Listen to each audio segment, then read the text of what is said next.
in the Court.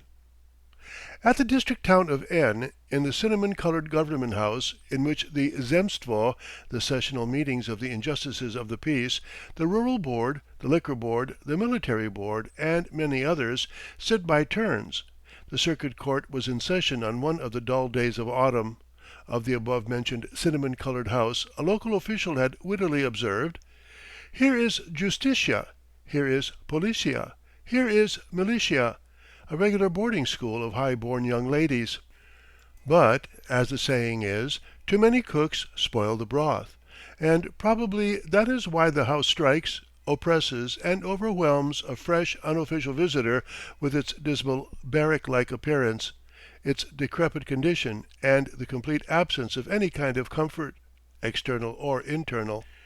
Even on the brightest spring days it seems wrapped in a dense shade, and on clear moonlight nights, when the trees and the little dwelling-houses merged in one blur of shadow seem plunged in quiet slumber, it alone absurdly and inappropriately towers, an oppressive mass of stone, above the modest landscape, spoils the general harmony, and keeps sleepless vigil as though it could not escape from burdensome memories of past unforgiven sins.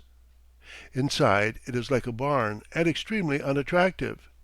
It is strange to see how readily these elegant lawyers, members of committees, and marshals of nobility, who, in their own homes, will make a scene over the slightest fume from the stove or stain on the floor, resign themselves here to whirring ventilation wheels, the disgusting smell of fumigating candles, and the filthy, forever perspiring walls. The sitting of the circuit court began between 9 and 10. The program of the day was promptly entered upon with noticeable haste. The cases came on one after another and ended quickly, like a church service without a choir, so that no mind could form a complete picture of all this party-colored mass of faces, movements, words, misfortunes, true sayings and lies, all racing by like a river in flood. By 2 o'clock a great deal had been done. 2 prisoners had been sentenced to service in convict battalions. One of the privileged class had been sentenced to deprivation of rights and imprisonment. One had been acquitted. One case had been adjourned. At precisely 2 o'clock the presiding judge announced that the case of the peasant Nikolay Harlamov, charged with the murder of his wife, would next be heard. The composition of the court remained the same as it had been for the preceding case, except that the place of the defending counsel was filled by a new personage, a beardless young graduate in a coat with bright buttons. The president gave the order, "Bring in the prisoner." But the prisoner, who had been got ready beforehand, was already walking to his bench. He was a tall, thick-set peasant of about 55, completely bald, with an apathetic, hairy face and a big red beard. He was followed by a frail-looking little soldier with a gun. Just as he was reaching the bench, the escort had a trifling mishap. He stumbled and dropped the gun out of his hands, but caught it at once before it touched the ground, knocking his knee violently against the butt end as he did so. A faint laugh was audible in the audience. Either from the pain or perhaps from shame of his awkwardness, the soldier flushed a dark red. After the customary questions to the prisoner, the shuffling of the jury, the calling over and swearing in of the witnesses, the reading of the charge began. The narrow-chested, pale-faced secretary, far too thin for his uniform and with sticking plaster on his cheek, read it in a low, thick bass, rapidly like a sacristan, without raising or dropping his voice, as though afraid of exerting his lungs. He was seconded by the ventilation wheel whirring indefatigably behind the judge's table, and the result was a sound that gave a drowsy, narcotic character to the stillness of the hall. The president, a short-sighted man, not old but with an extremely exhausted face, sat in his armchair without stirring, and held his open hand near his brow as though screening his eyes from the sun. To the droning of the ventilation wheel and the secretary he meditated. When the secretary paused for an instant to take breath on beginning a new page, he suddenly started and looked round at the court with lustreless eyes, then bent down to the ear of the judge next to him and asked with a sigh: "Are you putting up at Demyanov's, Matvey Petrovitch?" "Yes, at Demyanov's," answered the other, starting too. Next time I shall probably put up there too. It's really impossible to put up at Tipyakov's. There's a noise and uproar all night. Knocking, coughing, children crying. It's impossible." The assistant prosecutor, a fat, well-nourished, dark man with gold spectacles, with a handsome, well-groomed beard, sat motionless as a statue, with his cheek propped on his fist, reading Byron's Cain. His eyes were full of eager attention, and his eyebrows rose higher and higher with wonder. From time to time he dropped back in his chair, gazed without interest straight before him for a minute, and then buried himself in his reading again. The counsel for the defense moved the blunt end of his pencil about the table and mused with his head on one side. His youthful face expressed nothing but the frigid, immovable boredom which is commonly seen on the face of schoolboys and men on duty who are forced from day to day to sit in the same place, to see the same faces, the same walls. He felt no excitement about the speech he was to make, and indeed, what did that speech amount to? On instructions from his superiors, in accordance with long established routine, he would fire it off before the jurymen without passion or ardor, feeling that it was colorless and boring, and then gallop through the mud and the rain to the station, thence to the town shortly to receive instructions to go off again to some district to deliver another speech. It was a bore. At first the prisoner turned pale and coughed nervously into his sleeve, but soon the stillness, the general monotony and boredom infected him too. He looked with dull-witted respectfulness at the judges' uniforms, at the weary faces of the journeymen, and blinked calmly.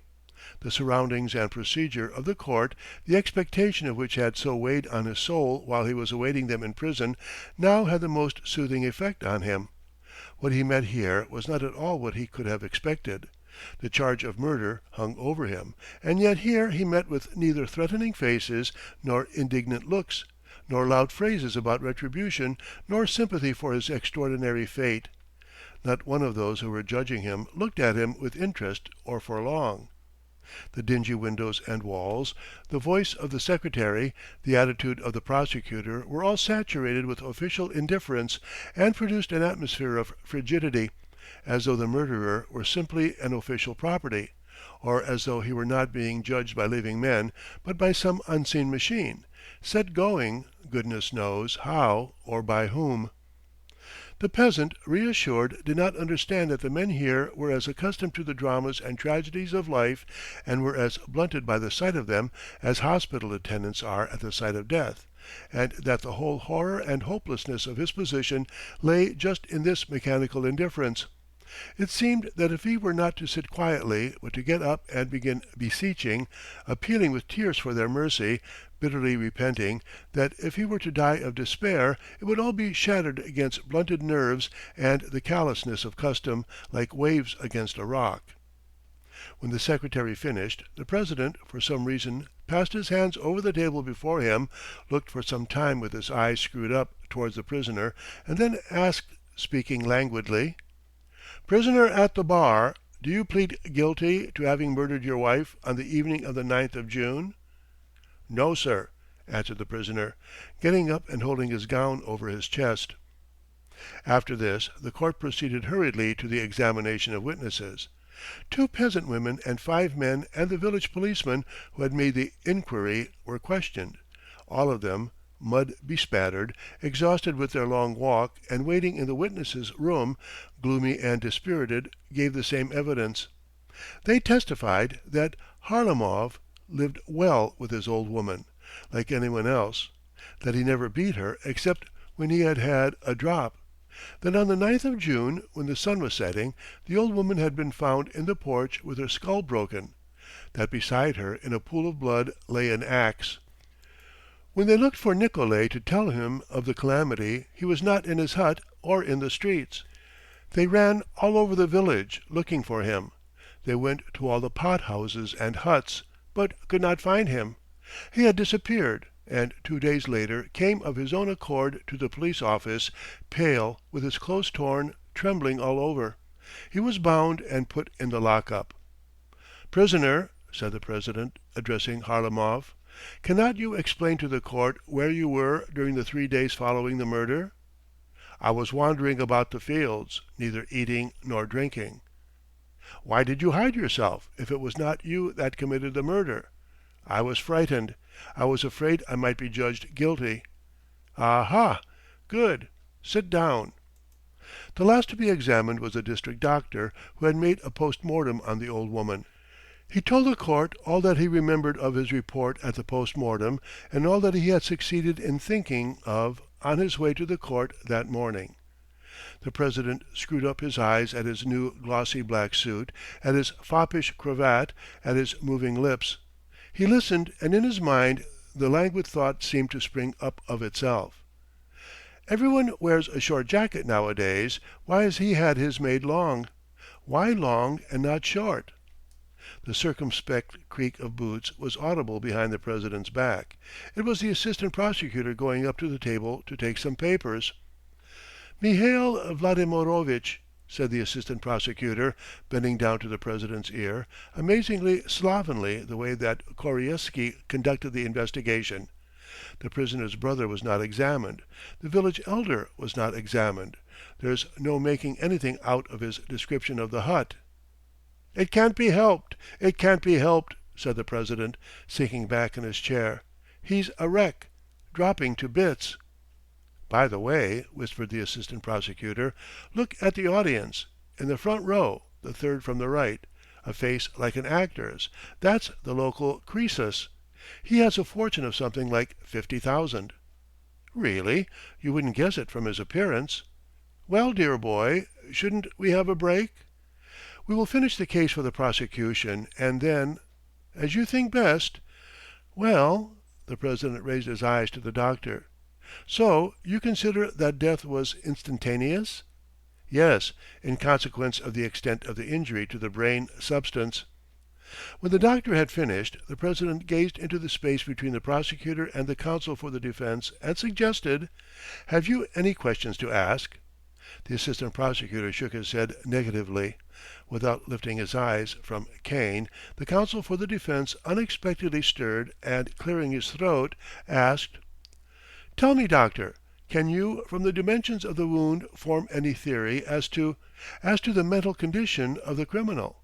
That is, I mean, does the extent of the injury justify the supposition that the accused was suffering from temporary aberration?"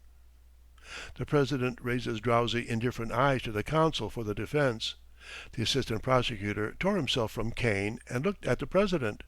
They merely looked, but there was no smile, no surprise, no perplexity. Their faces expressed nothing. "Perhaps," the doctor hesitated, "if one considers the force with which the criminal strikes the blow. However, excuse me, I don't quite understand your question." The counsel for the defense did not get an answer to his question, and indeed he did not feel the necessity of one. It was clear even to himself that that question had strayed into his mind and found utterance simply through the effect of the stillness, the boredom, the whirring ventilator wheels. When they had got rid of the doctor, the court rose to examine the material evidences. The first thing examined was the full-skirted coat, upon the sleeve of which there was a dark brownish stain of blood. Harlamov, on being questioned as to the origin of the stain, stated: "3 days before my old woman's death, Penkov bled his horse. I was there. I was helping to be sure, and got smeared with it." "But Penkov has just given evidence that he does not remember that you were present at the bleeding." "I can't tell you about that." "Sit down." They proceeded to examine the axe with which the old woman had been murdered. "That's not my axe," the prisoner declared. "Whose is it then?" "I can't tell. I hadn't an axe." "A peasant can't get on for a day without an axe, and your neighbour Ivan Timofeyitch, with whom you mended a sledge, has given evidence that it is your axe." "I can't say about that, but I swear before God," Harlamov held out his hand before him and spread out the fingers, "before the living God, and I don't remember how long it is since I did have an axe of my own. I did have one like that, only a bit smaller, but my son Prohor lost it. 2 years before he went into the army, he drove off to fetch wood, got drinking with the fellows, and lost it." "Good. Sit down." This systematic distrust and disinclination to hear him probably irritated and offended Harlamov. He blinked and red patches came out on his cheekbones. "I swear, in the sight of God," he went on, craning his neck forward, "if you don't believe me, be pleased to ask my son Prohor. Proshka, what did you do with the axe?" he suddenly asked in a rough voice, turning abruptly to the soldier escorting him. "Where is it?" It was a painful moment.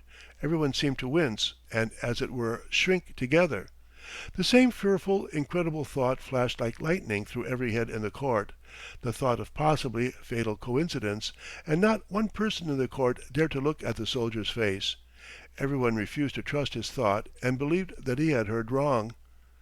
"Prisoner, conversation with the guards is forbidden," the president made haste to say. No one saw the escort's face, and horror passed over the hall unseen as in a mask. The usher of the court got up quietly from his place and, tiptoeing with his hand held out to balance himself, went out of the court. Half a minute later there came the muffled sounds and footsteps that accompany the change of guard. All raised their heads and, trying to look as though nothing had happened, went on with their work.